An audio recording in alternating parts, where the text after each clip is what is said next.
여러분, 혹시 인생에서 모든 걸 다 잃어버린 것 같은 순간을 경험해 본 적 있나요?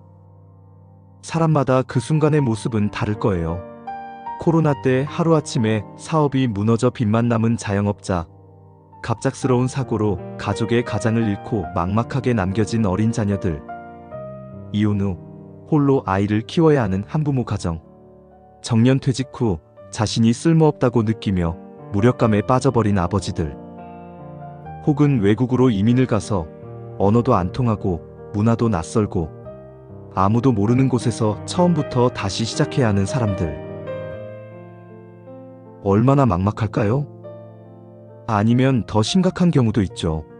부모의 이혼으로 가정이 뿔뿔이 흩어져야 했던 아이들, 경제적 어려움 때문에 가족이 서로 다른 도시로 흩어져 살아야 했던 가정, 혹은 사고와 질병으로 가장 소중한 이를 잃고 홀로 남겨진 사람들.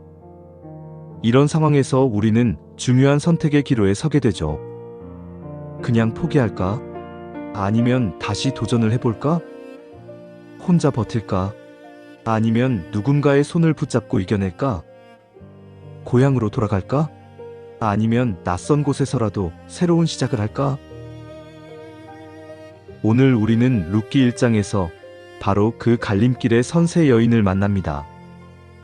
한 여인은 모든 걸 다 잃고 절망 속에서 고향으로 돌아가려 하고, 두 젊은 여인은 시어머니를 따를 것인지 고향으로 돌아갈 것인지 삶을 송두리째 바꿀 선택 앞에 서 있습니다.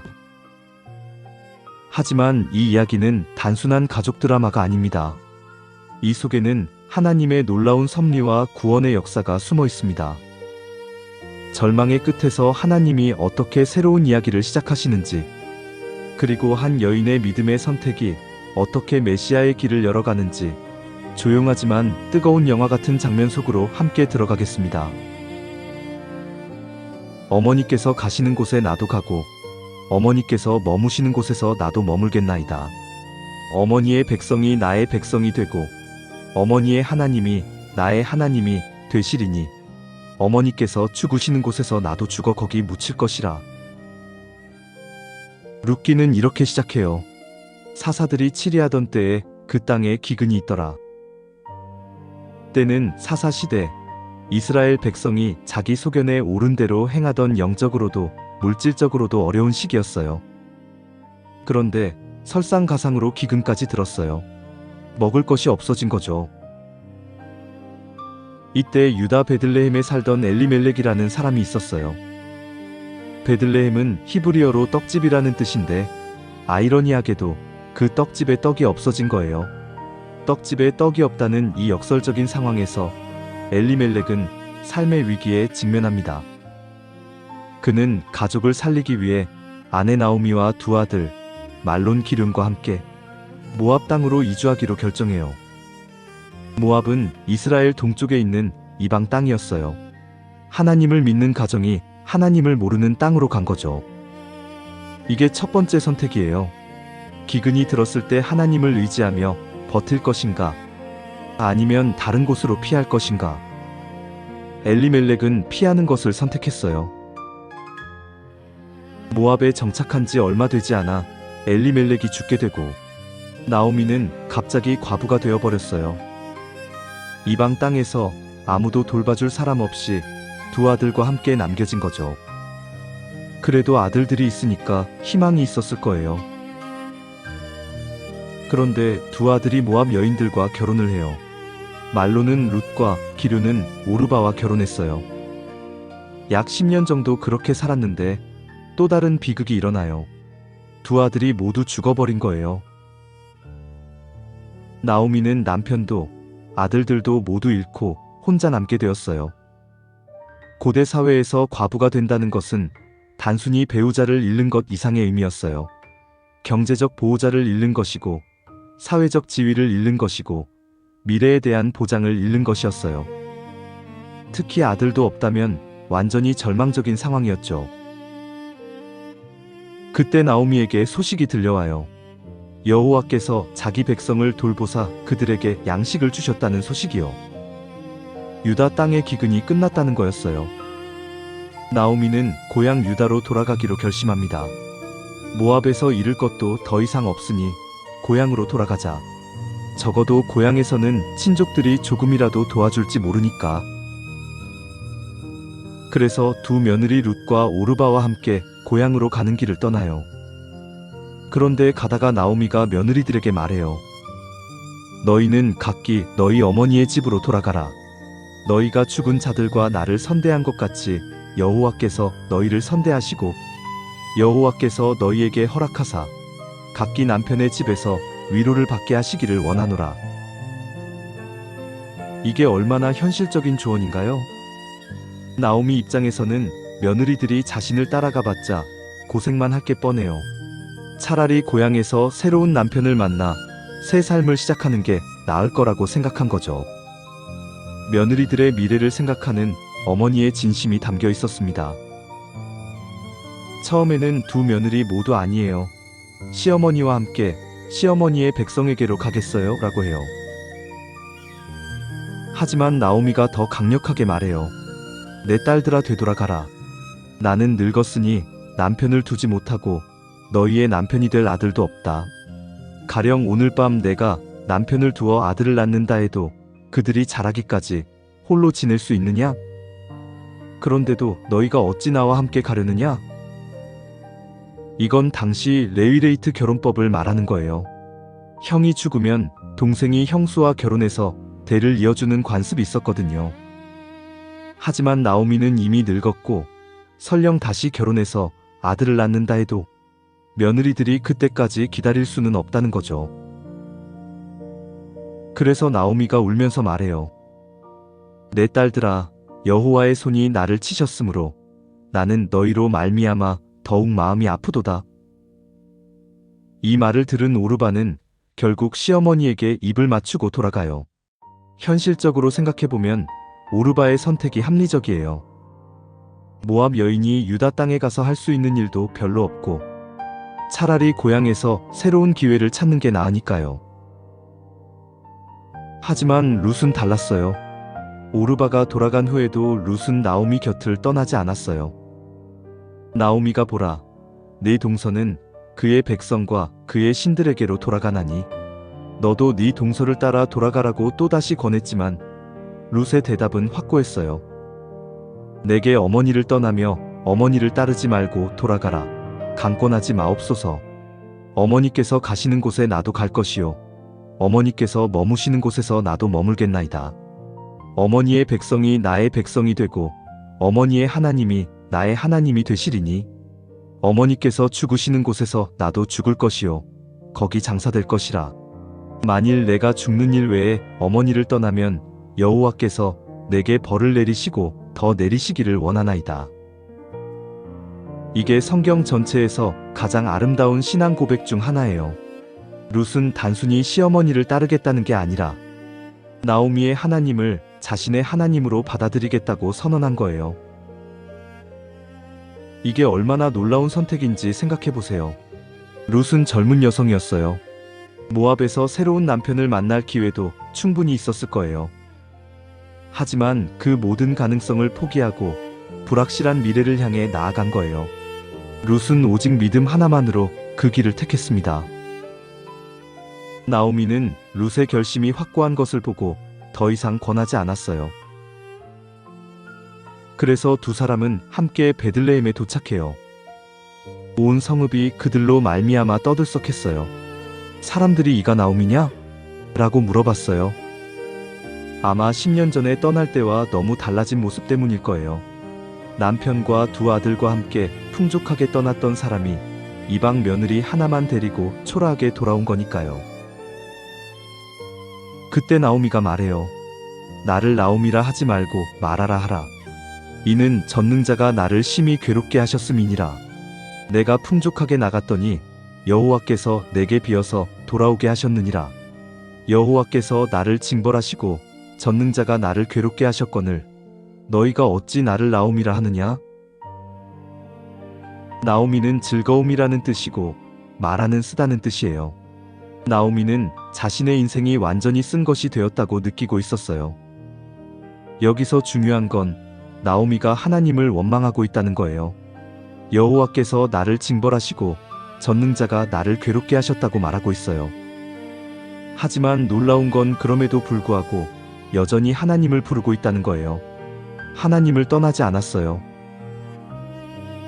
룻기 1장은 이 고통의 이야기로 끝나지 않습니다. 나오미가 모압 지방에서 그의 며느리 모압 여인 룻과 함께 돌아왔는데 그들이 보리추수 때 베들레헴에 이른지라. 여기서 보리추수 때라는 표현이 중요해요. 이는 단순한 시간 표시가 아니라 새로운 희망의 신호예요. 기근이 끝나고 곡식이 익었다는 것은 하나님의 축복이 다시 시작되었다는 의미거든요. 그리고 룻이 모압 여인이라는 것도 계속 강조됩니다. 이는 그녀가 이방인이라는 것을 잊지 말라는 의미예요.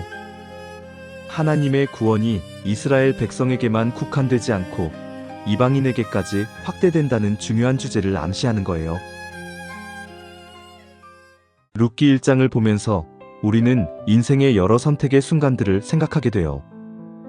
나오미처럼 모든 걸 잃어버린 것 같은 절망의 순간, 오르바처럼 현실적인 선택을 해야 하는 순간, 룻처럼 불확실한 미래를 향해 믿음으로 나아가야 하는 순간들 말이에요.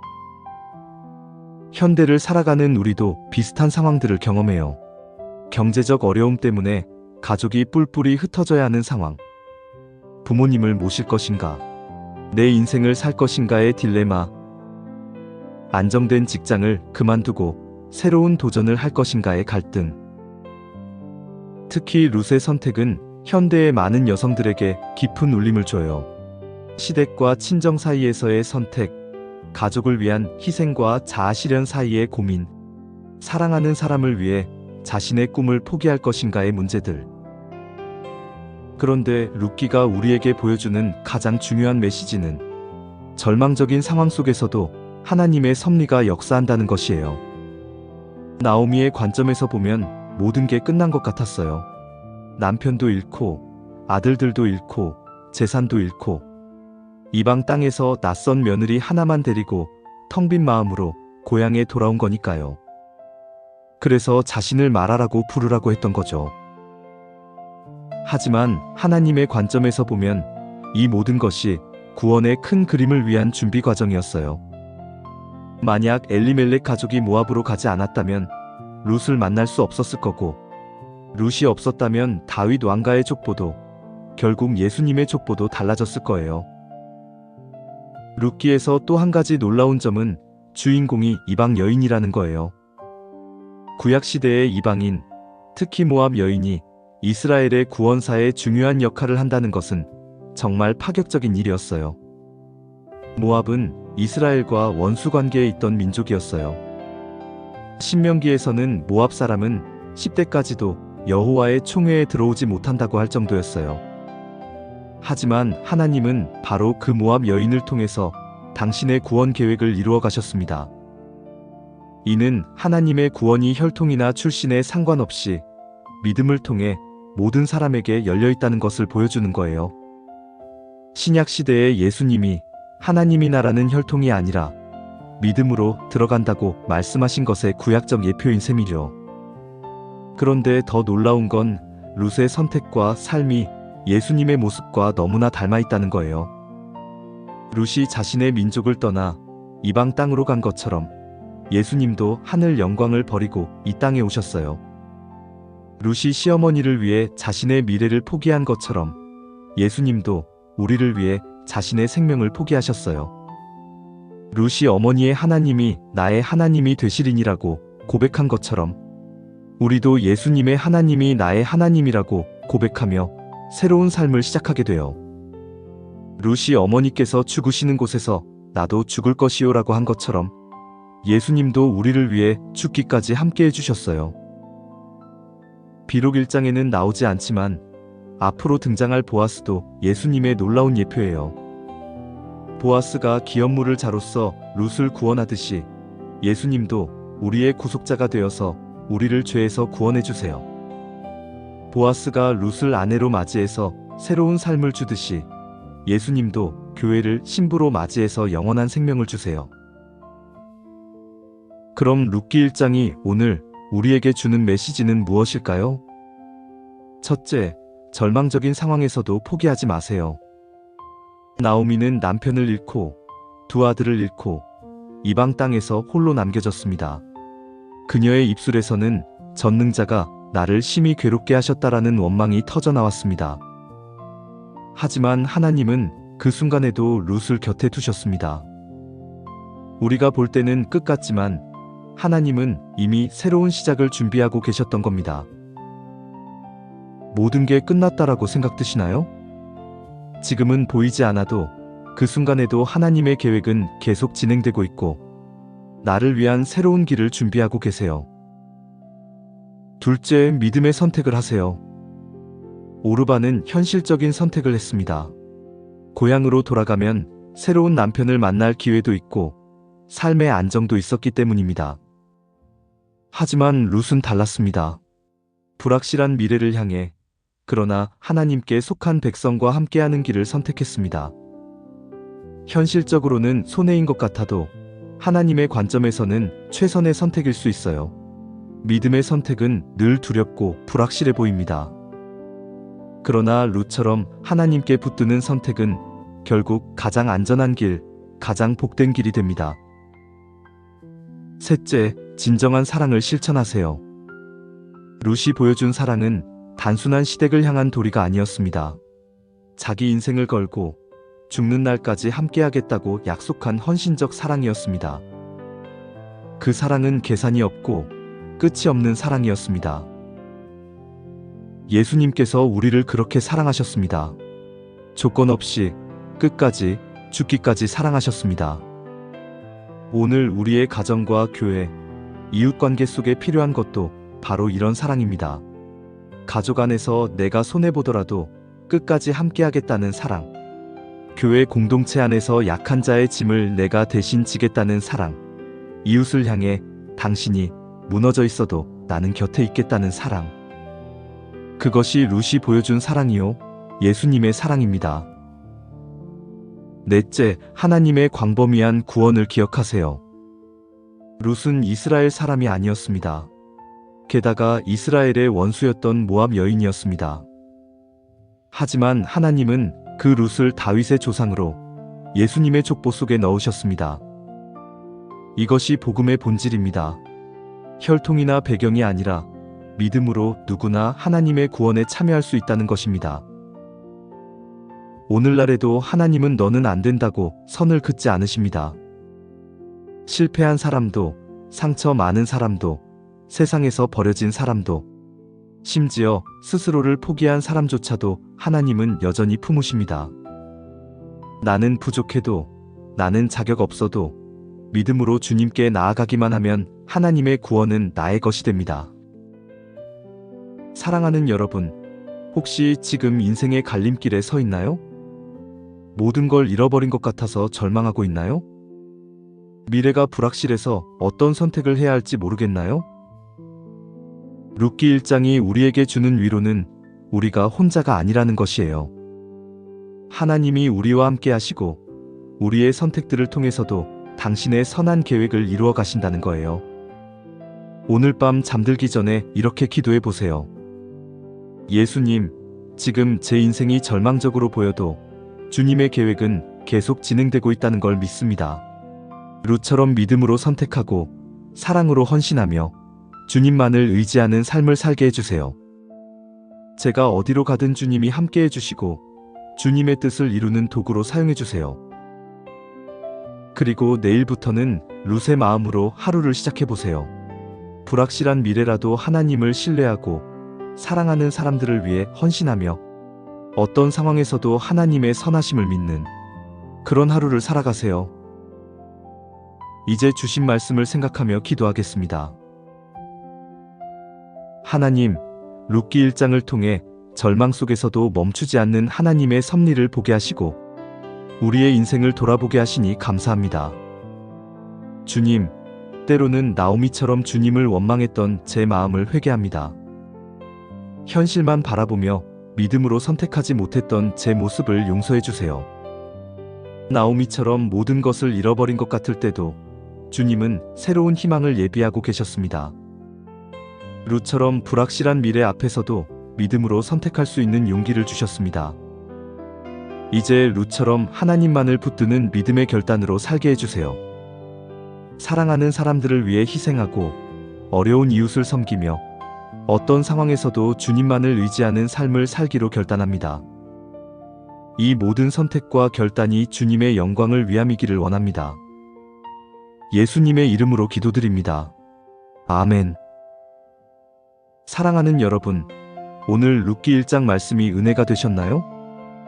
룻처럼 믿음으로 선택하고 사랑으로 헌신하는 한 주간 되시기를 축복합니다.